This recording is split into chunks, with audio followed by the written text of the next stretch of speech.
साल 2012 में केरल के 2 मछुआरों की हत्या हुई। ये किसी अखबार की छोटी सी खबर लगती है, लेकिन ये फ्रंट पेज की खबर बनी क्योंकि इस हत्या का आरोप इटली के 2 नौसैनिकों पर था। इस मामले की सुनवाई इंटरनेशनल ट्रिब्यूनल में चल रही थी।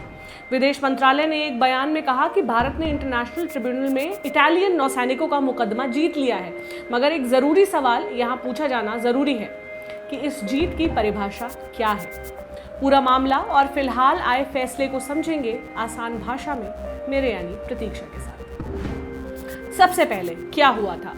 15 फरवरी 2012 को शाम 4:30 पर भारतीय मछुआरों की एक नाव पर 2 मिनट तक गोलियां चली। जिस जहाज की तरफ से गोलीबारी हुई उसका नाम था एनरिका लेक्सी।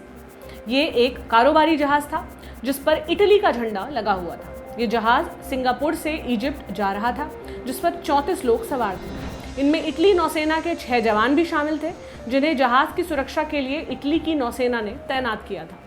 भारतीय मछुआरों की नाव, जिसका नाम सेंट एंथनी था, उसके मालिक फ्रेडी लुइस ने बताया कि बिना किसी चेतावनी के उन पर गोलियां चलाई गई। फ्रेडी की नाव पर केरल के 2 मछुआरों की इस गोलीबारी में मौत हो गई। भारतीय नौसेना ने कारोबारी जहाज एनरिका लेक्सी को लक्षद्वीप में रोक लिया और उसके साथ कोच्चि बंदरगाह ले आए। 2 इतालवी मरीन सैनिकों मैसिमिलियानो लातोरे और साल्वातोर जेरोने पर गोली चलाने का आरोप तय हुआ। दोनों ने कहा कि उन्होंने समुद्री डकैत मानकर उस नाव पर गोली चलाई थी।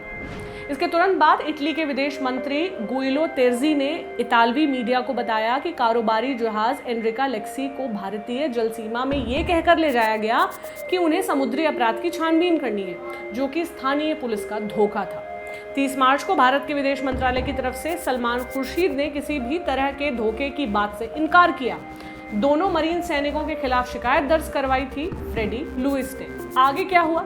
जिन 2 इतालवी मरीन सैनिकों मैसिमिलियानो लातोरे और साल्वातोर जेरोने पर गोली चलाने का आरोप था, उन पर भारतीय दंड संहिता की धारा 302 के तहत हत्या का मुकदमा दर्ज किया गया। इस बीच दोनों सैनिकों को इटली में होने वाले आम चुनावों में वोट डालने के लिए सशर्त जमानत पर इटली भेजा गया, मगर जनवरी 2013 से इटली दोनों सैनिकों को भारत वापस भेजने में हीला हवाली करने लगा।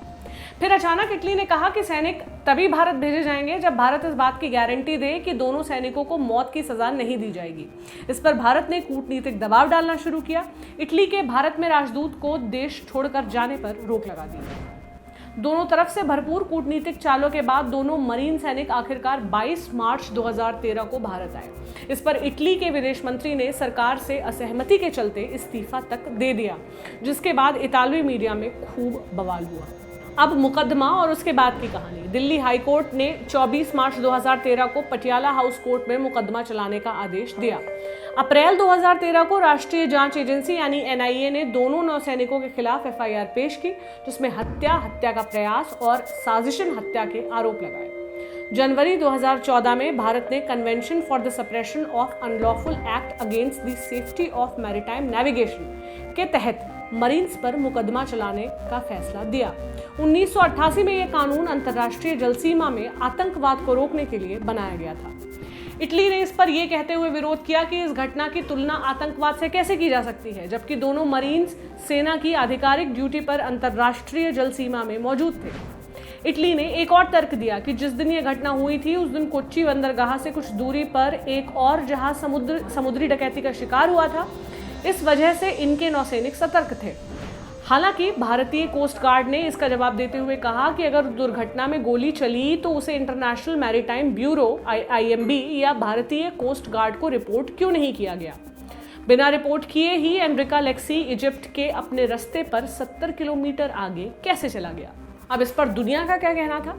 11 फरवरी 2014 को संयुक्त राष्ट्र अध्यक्ष बान की मून ने कहा कि दोनों देशों को आपसी बातचीत से यह मामला सुलझाना चाहिए, न कि संयुक्त राष्ट्र की मध्यस्थता में। उनका कहना था कि अगर ये मामला सुलझाया नहीं गया तो दोनों देशों के संबंध तो खराब होंगे ही, साथ ही अंतर्राष्ट्रीय जल सीमा में आतंकवाद के खिलाफ मुहिम भी बुरी तरह से प्रभावित होगी, क्योंकि ये मुद्दा एक बुरी मिसाल बनकर रह जाएगा। 10 फरवरी 2014 को यूरोपियन यूनियन की तरफ से कैथरीन एस्टन ने कहा कि दोनों मरीन्स को भारत आतंकवाद और समुद्री डकैती का आरोप मानकर कार्रवाई करना चाहता है, जिससे कि आतंकवाद और समुद्री डकैती से लड़ने की अंतर्राष्ट्रीय कोशिशों को बुरी तरह झटका लगेगा। इसी बीच मैसिमिलियानो लातोरे को 31 अगस्त 2014 को ब्रेन स्ट्रोक हुआ।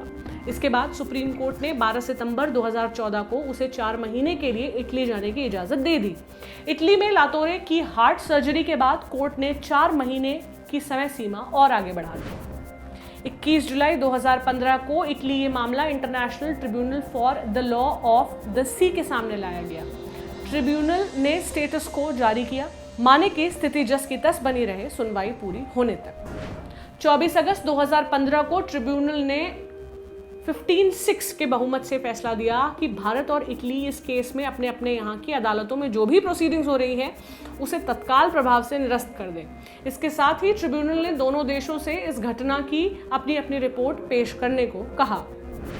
28 सितंबर 2016 को सुप्रीम कोर्ट ने लातोरे को तब तक अपने देश में रहने की इजाजत दी जब तक अंतर्राष्ट्रीय आर्बिट्रल ट्रिब्यूनल में भारत और इटली के बीच क्षेत्राधिकार का मामला निपट न जाए। सुप्रीम कोर्ट ने कहा कि लातोरे पर भी जमानत की वही शर्तें लागू मानी जाएंगी जो इससे पहले आरोपी मरीन सैनिक साल्वातोर जिरोने पर लगाई गई थी।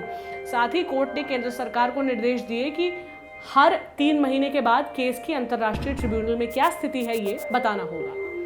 साल्वातोर जिरोने को 26 मई 2016 को सशर्त जमानत मिल गई।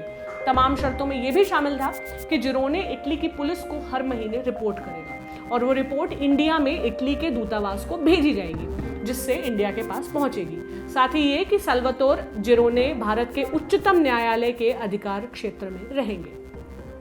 हालांकि इंटरनेशनल ट्रिब्यूनल की तरफ से स्टेटस को जारी किए जाने के बाद दोनों मरीन्स के खिलाफ चलने वाली अदालती कार्यवाही रोक दी गई। अब बात इंटरनेशनल ट्रिब्यूनल के फैसले की। भारतीय विदेश मंत्रालय ने अपने बयान में कहा कि ट्रिब्यूनल ने यह माना है कि इटली ने हमारे नेविगेशन क्षेत्र का उल्लंघन किया है।